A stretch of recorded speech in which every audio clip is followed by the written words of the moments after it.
Vou orar antes da gente compartilhar então. Pai, mais uma vez te dou graças por podermos adorar o Senhor. E agora, Senhor, dou graças porque vamos meditar na Tua palavra, Senhor. E queremos que seja uma palavra realmente que toque o nosso coração, porque é Tua palavra, Senhor.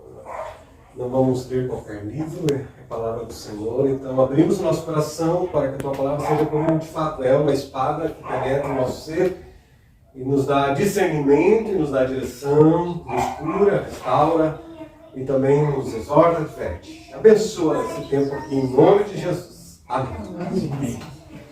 Amém. Hoje é dia dos pais, né? E de homenagem aos pais. E eu quero falar um pouquinho sobre isso, sobre pai. E eu fiquei refletindo a partir de uma pergunta que talvez você já ouviu, ou talvez de uma outra forma, mas eu fiz a seguinte pergunta para a minha reflexão, quando nasce um pai? A gente sabe quando nasce o filho, né? Mas quando nasce um pai? O pai ele começa no momento que o filho nasce. Quando é que nasce o pai? E nós nascemos como filhos, nós nos tornamos pais, né?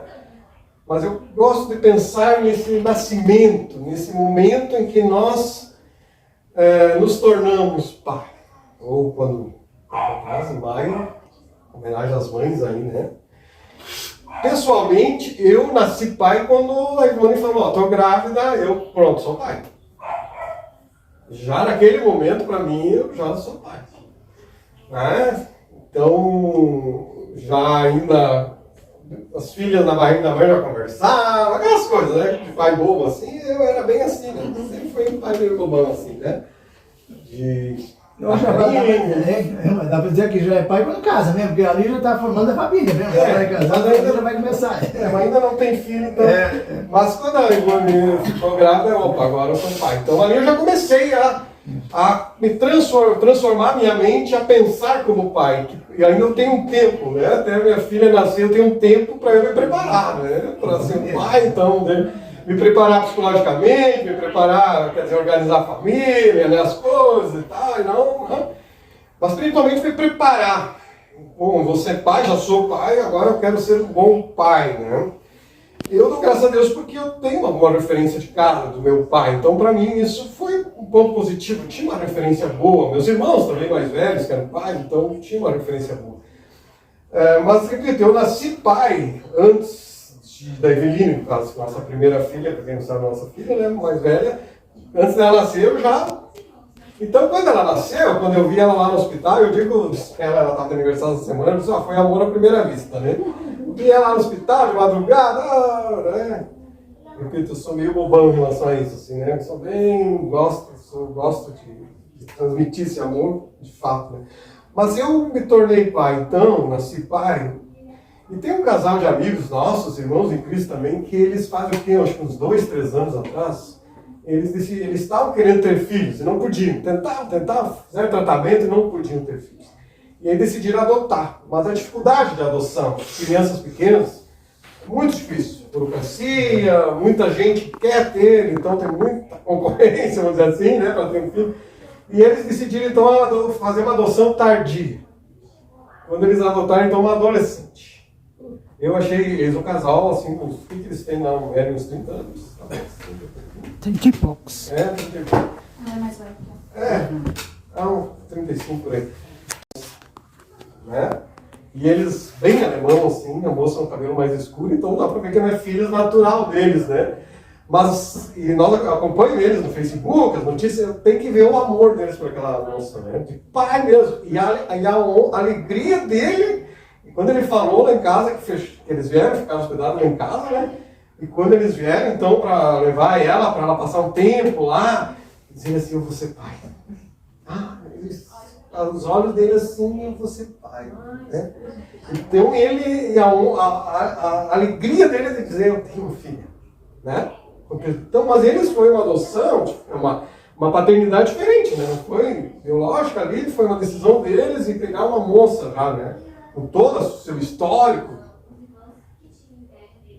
Nasceu o pai de uma forma diferente.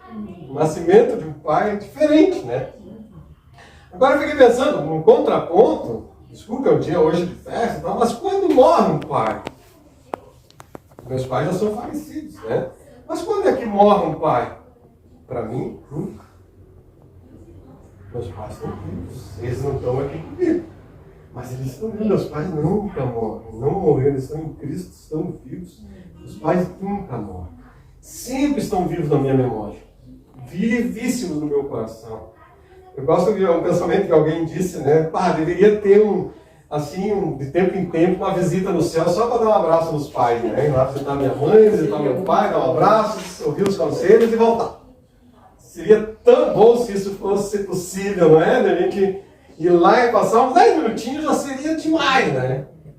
Demais, de poder abraçar.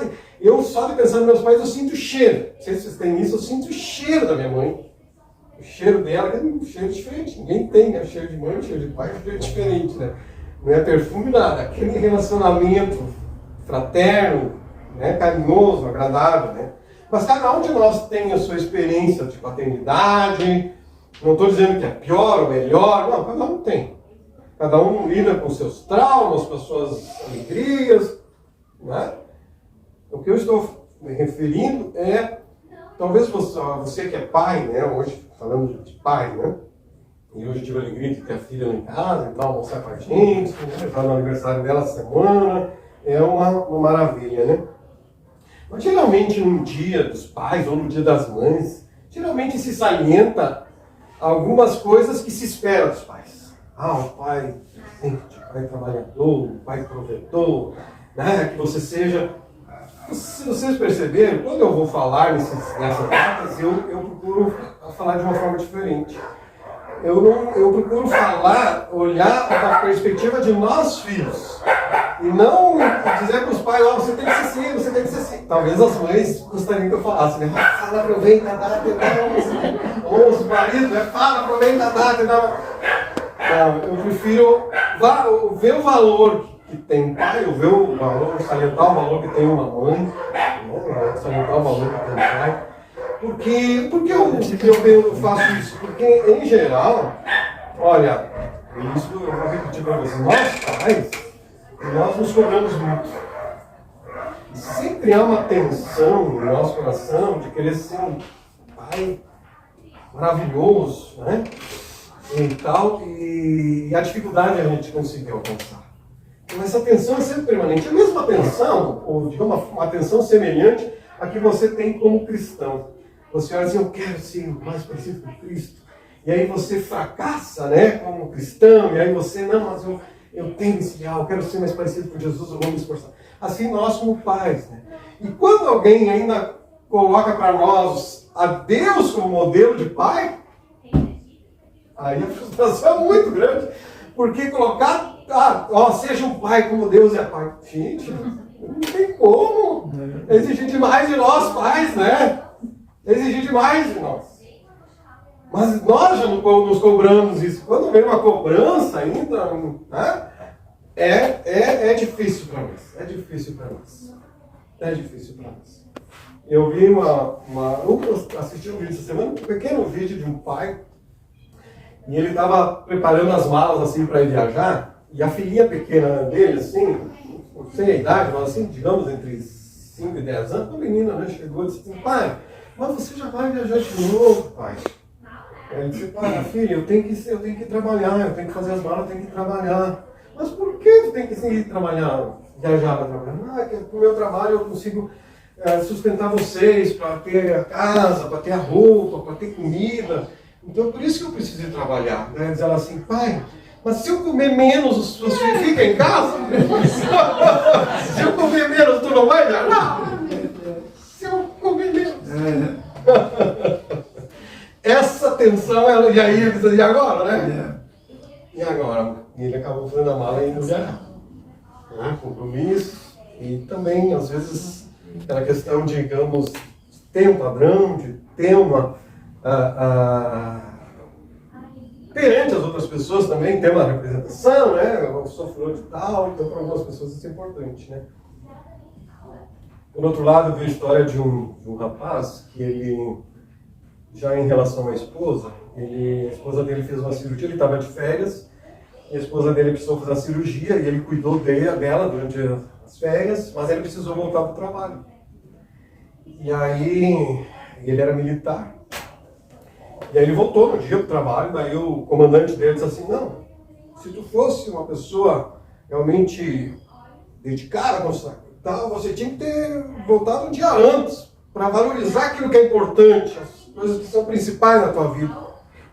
Ele pensou assim, eu deixei minha esposa sozinha, em tratamento, para vir, eles moravam em uma cidade diferente, para vir, e ainda, né, o que era o mais importante para mim, deixei lá.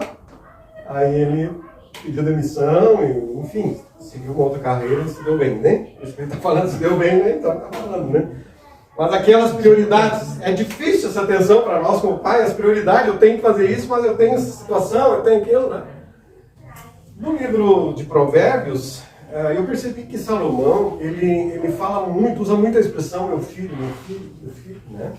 E ao usar essa expressão, meu filho, Salomão, ele pode estar se referindo a filhos mesmo, né? Mas ele também pode estar se referindo a filhos no sentido de ele como rei, olhar para o povo, os súditos, vamos dizer assim, como filhos, né? Mas indiferente de a quem ele se referia, há uma preocupação de Salomão ao escrever o livro de Provérbios, é que seja os súditos, seja os seus filhos, a vida que esses tivessem fosse uma vida de temor a Deus. De que escutassem a palavra de Deus e seguissem a palavra de Deus para ter uma vida correta, uma vida digna, que isso teria resultado, seriam pessoas bem-sucedidas, né? Na família, na profissão, ao seguir os conselhos da palavra de Deus, né? Então Salomão, ele usa muito nos provérbios essa expressão. Eu vou citar alguns, não precisa abrir, depois eu vou abrir o texto principal. E ele diz, por exemplo, em Provérbios 4:13, ele revela aqui que ele foi amado pelos seus pais, né? Especialmente pela sua mãe. Ele disse, quando eu era menino, ainda pequeno, em companhia de meu pai, um filho muito especial para minha mãe. É importante isso, né? Se nós tivemos essa experiência que Salomão teve, a gente precisa desse reconhecimento. E ele está verbalizando isso, né, publicamente, escrevendo isso, né, de como ele foi um filho amado. Esse filho, ele considerava um filho especial. Né? Quando nós lembramos que ele foi filho de Davi, que Davi era um homem de guerra, de armas, que passou muito tempo ausente, né? Então, mas a expressão principal da mãe aqui, mas mesmo assim ele valorizava, né, a companhia do seu pai, o tempo na presença do seu pai. E ele vai dizer no Provérbio 17, quando ele diz assim, os pais são o orgulho dos filhos. Dos filhos se orgulharem pelos pais. No texto que nós vamos ler, vai dizer que os filhos dão orgulho aos pais, mas Salomão também vai dizer que os pais dão orgulho aos filhos.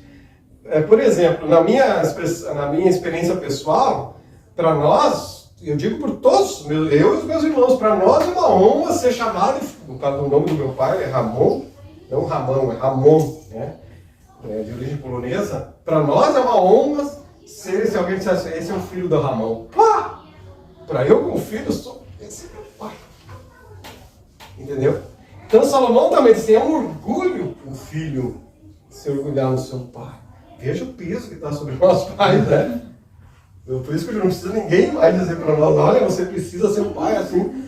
Claro, eu acho que por isso que é importante, de vez em quando a gente tem os encontros de homens, que nos encontros de homens a gente se encoraja nesses aspectos, né? De ser um pai melhor, de ser um marido melhor, de ser um homem melhor, um cristão melhor, né? Sim, a gente procura fazer isso. E a gente precisa ler a Bíblia nessa perspectiva, né?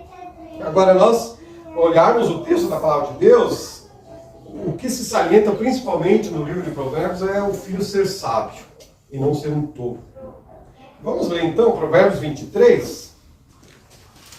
Provérbios 23.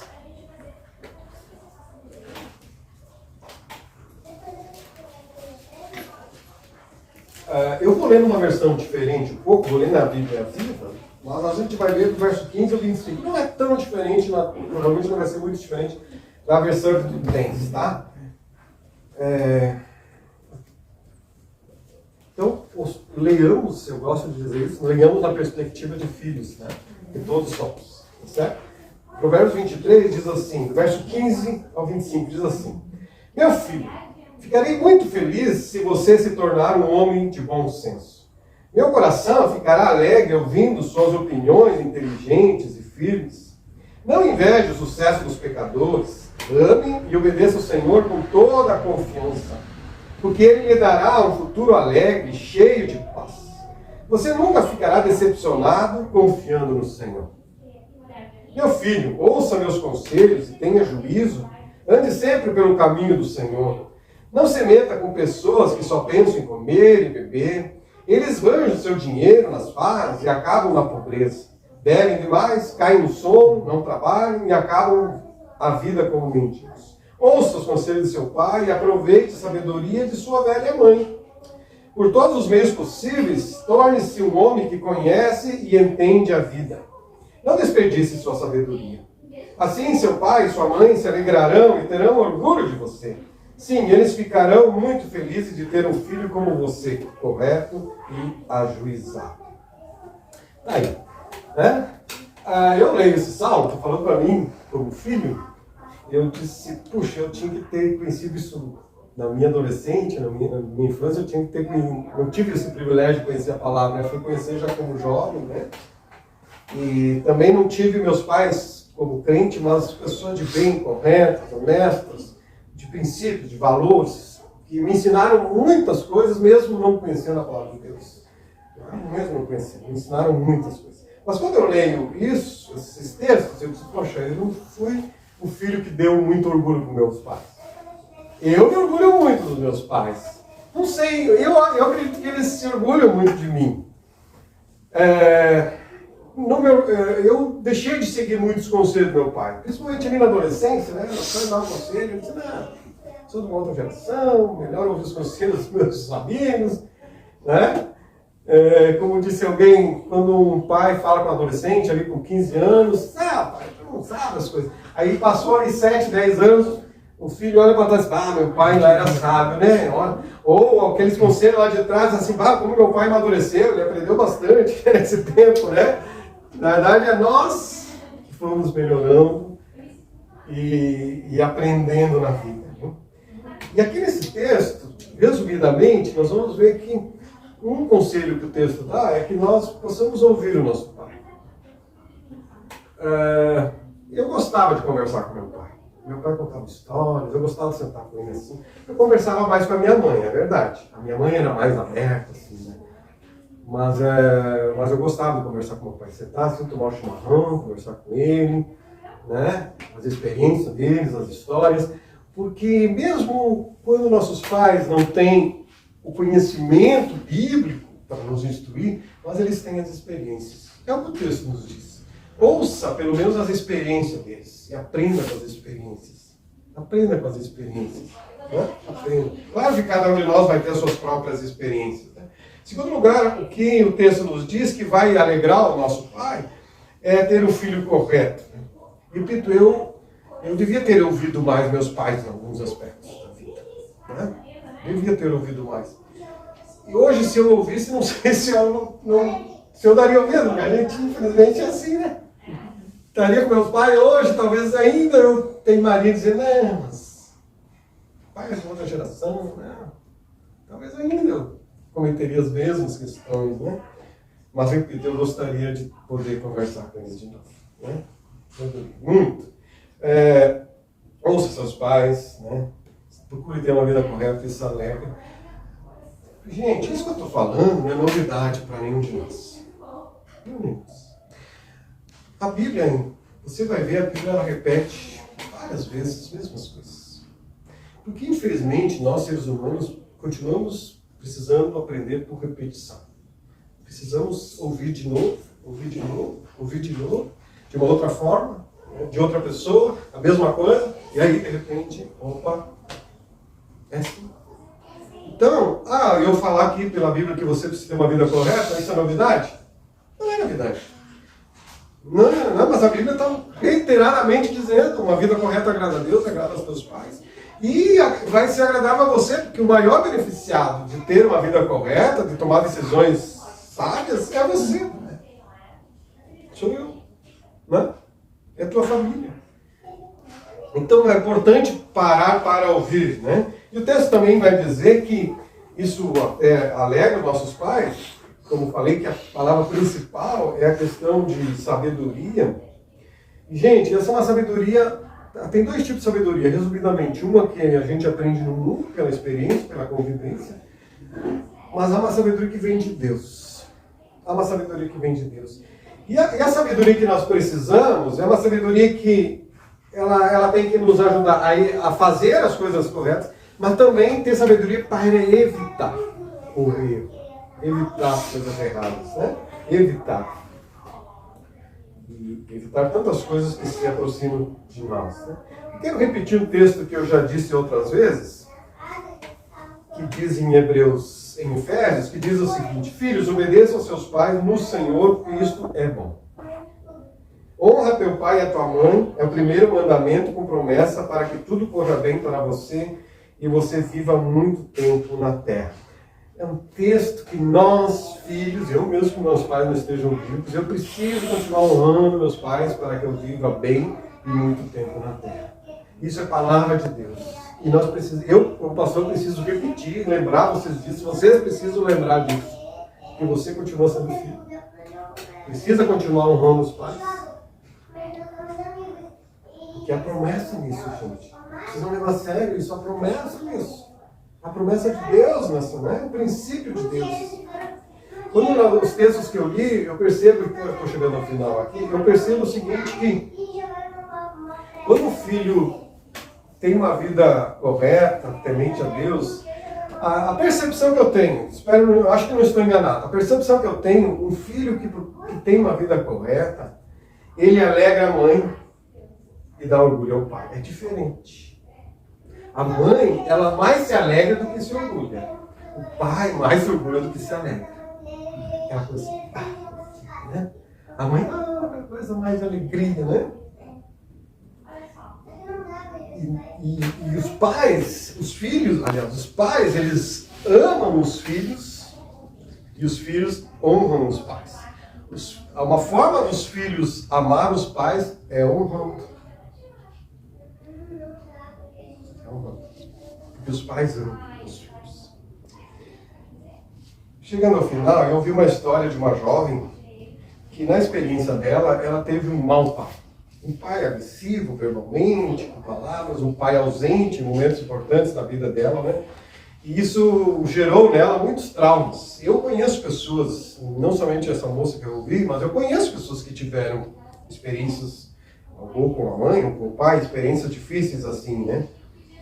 E essa moça, ela, infelizmente, as experiências traumáticas da vida dela, isso estava resultando em uma vida não muito boa para ela, né? Nos relacionamentos, de confiança, Mas um dia ela conheceu Jesus Cristo como seu Salvador. E ao conhecer Jesus Cristo como seu Salvador, ela foi então, ela se tornou uma filha nascida de Deus, tardia, né? né? E ela então agora tem a Deus como pai. E isso foi uma mudança de vida total. Porque o histórico que ela tinha de traumas e tudo, foi possível levar os pés da cruz e ser tratada e curada por Jesus, pelo amor de Deus, e agora ter um pai amoroso, precioso. Então ela pode tratar todo aquele trauma, todo aquele histórico dela, porque ela tinha agora um pai presente, amoroso, né? Um pai sim de disciplina, mas disciplina com justiça. Correto. Né? E esse é um modelo de pai para nós, homens, mas é um modelo de pai que você tem que ter, mesmo quando nós pais falhamos. Continue crendo nesse pai que Deus é. Mesmo quando nós pais não somos e não seremos como Deus é. Procure amar a Deus como pai. Seja um filho desse pai amoroso. E seja um filho para com os teus pais, né? Que ama os pais, que ama os pais. Aproveite o tempo que você tem com os seus pais que estão vivos aí. A Bíblia diz que antes, lá no ventre da nossa mãe, antes, quando nós estávamos sendo formados no ventre da nossa mãe, ainda a nossa aparência ali era assim, sem forma, Deus já nos amava. Eu acho isso sensacional. E eu entendo Deus porque eu amava minhas filhas Quando ela estava no ventre da Ivone, eu já amava. Já declarava isso, já falava, conversava, né? Eu já amava antes de conhecer. Então, quando nasceram, eu já amava. Não vou começar a amar, né? Já amava minhas filhas ali, né? Assim é Deus, Ele já nos amava antes. Então, não é porque você se converteu que Deus passou a te amar. Não, Ele te amava já quando você não tinha nem forma lá no ventre da tua mãe. Que Deus me ajude a ser um bom filho e a ser um ótimo pai. Que seja assim contigo também. Em nome de Jesus. Amém.